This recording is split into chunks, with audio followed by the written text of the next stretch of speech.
We economic hitmen really have been the ones responsible for creating this first truly global empire.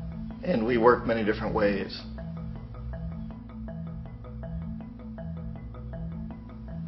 But perhaps the most common is that we will identify a country that has resources our corporations covet, like oil, and then arrange a huge loan to that country from the World Bank or one of its sister organizations.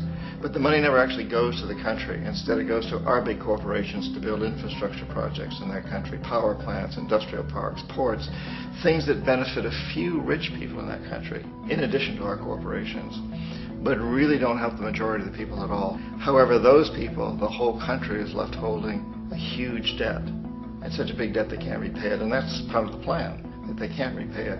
And so at some point, we economic hitmen go back to them and say, listen, you owe us a lot of money, can't pay your debt, so sell your oil real cheap to our oil companies.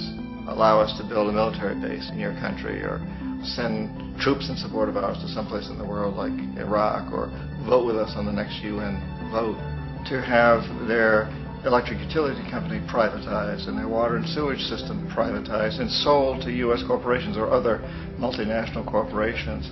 So there was that whole mushrooming thing, and it's so typical of the way the IMF and the World Bank work, that you put a country in debt, it's such a big debt it can't pay it, and then you offer to refinance that debt and pay even more interest.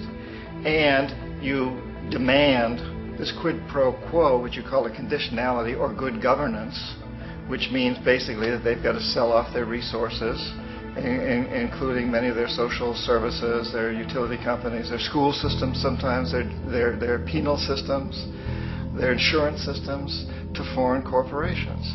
So it's a double, triple, quadruple whammy.